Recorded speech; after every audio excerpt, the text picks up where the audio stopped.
بسم اللہ الرحمن الرحیم۔ ناظرین السلام علیکم ورحمۃ اللہ۔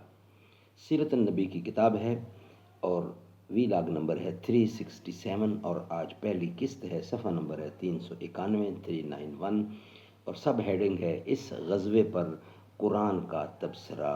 ناظرین غزوہ احد زیر ڈسکس ہے، اس کے بہت سے ویلاگ ہم پیش کر چکے ہیں، کچھ رہتے ہیں وہ بھی انشاءاللہ آپ کے سامنے رکھیں گے۔ ناظرین اس کتاب کا ٹائٹل ہے الرحیق المختوم، یعنی سیرت النبی صلی اللہ علیہ وسلم پر دنیا بھر میں اول انعام یافتہ یہ کتاب ہے۔ اس سے ہم آپ کے سامنے رکھ رہے ہیں حضور اکرم کی سیرت۔ مولانا صفی الرحمان مبارک پوری رحمۃ اللہ علیہ جو کہ اس کتاب کے رائٹر ہیں۔ ناظرین رابطہ عالم اسلامی مکہ مکرمہ کے زیر اہتمام منعقدہ سیرت نگاری کے عالمی مقابلہ میں اول آنے والی عربی کتاب کا اردو ترجمہ ہے یہ جو ہم آپ کے سامنے پیش کر رہے ہیں۔ نحمدہ ونصلی علی رسولہ الکریم، بسم اللہ الرحمن الرحیم۔ جو کام مجھے کرنے ہیں کرنے نہیں دیتے، حالات مجھے غم سے نکلنے نہیں دیتے۔ سچ ہے کہ وہی لوگ میرے دشمن جاں ہیں، جو لوگ مجھے جاں سے گزرنے نہیں دیتے۔ کم ظرف ہیں وہ جام چھلک جاتے ہیں جن سے ہم اپنا بھرا دل بھی چھلکنے نہیں دیتے۔ اس غزوے پر یعنی غزوہ احد کی بات ہو رہی ہے، اس غزوے پر قرآن کریم کا تبصرہ، سبحان اللہ۔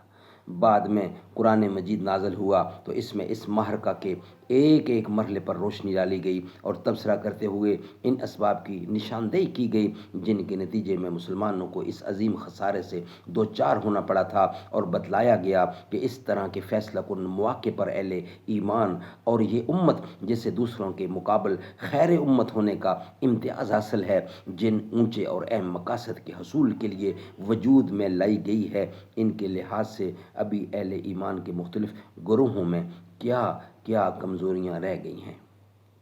اس طرح قرآن مجید نے منافقین کے موقف کا ذکر کرتے ہوئے ان کی حقیقت بے نقاب کی، ان کے سینوں میں خدا اور خدا کے رسول اور رسول کے خلاف چھپی ہوئی عداوت کا پردہ فاش کیا، اور سادہ لو مسلمانوں میں ان منافقین اور ان کے بھائی یہود نے جو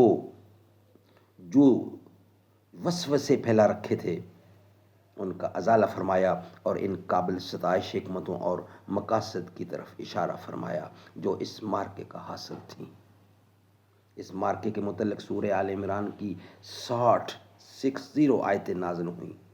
سب سے پہلے معرکے کے ابتدائی مرحلے کا ذکر کیا گیا، ارشاد ہوا وَإِذْ غَدَوْتَ مِنْ أَهْلِكَ تُبَوِّئُ الْمُؤْمِنِينَ مَقَاعِدَ لِلْقِتَالِ۔ تیسری صورت ہے اور 121 نمبر یہ آیت ہے۔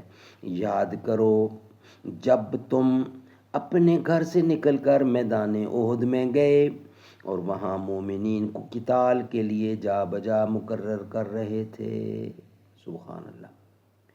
پھر اخیر میں اس معرکے کے نتائج اور حکمت پر ایک جامع روشنی ڈالی گئی، ارشاد ہوا ما کان اللہ لیذر المؤمنین علی ما انتم علیہ حتی یمیز الخبیث من الطیب وما کان اللہ لیطلعکم علی الغیب ولکن اللہ وَكَانَ اللَّهَ يَجْتَبِي مِن رُسُلِهِ مَن يَشَاءُ فَآمِنُوا بِاللَّهِ وَرُسُلِهِ وَإِن تُؤْمِنُوا وَتَتَّقُوا فَلَكُمْ أَجْرٌ عَظِيمٌ۔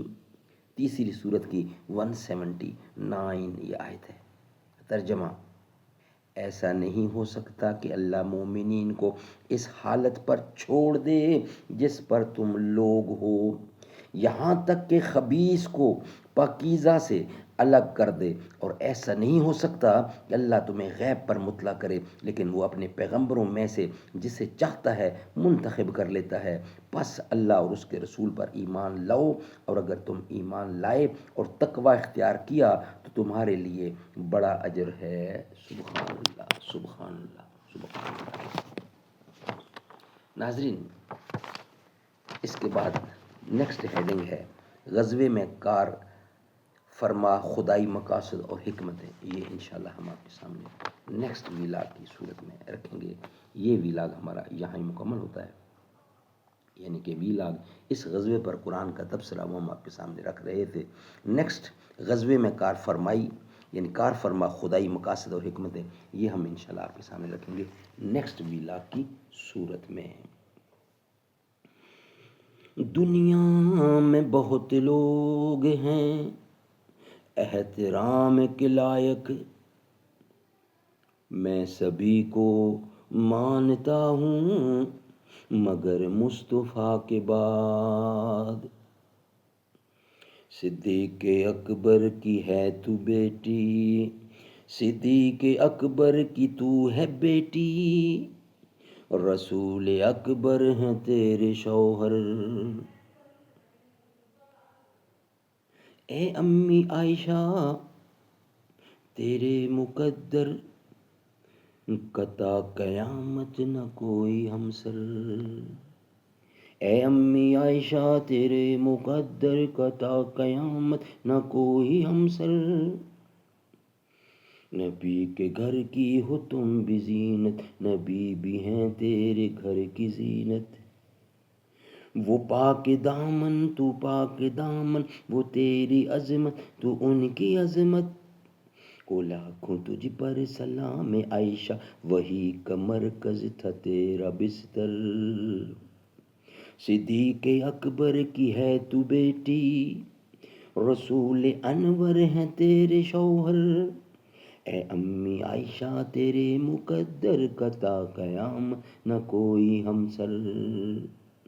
نبی کے گھر کی ہو تم بھی زینت، نبی بھی ہیں تیرے گھر کی زینت۔ وہ پاک دامن تو پاک دامن، وہ تیری عظمت تو ان کی عظمت۔ وہ لاکھوں تجھ پر سلام عائشہ، وہی کا مرکز تھا تیرا بستر، وہی کا مرکز تھا تیرا بستر۔ صدیق اکبر کی ہے تو بیٹی، رسول انور ہے تیرے شوہر۔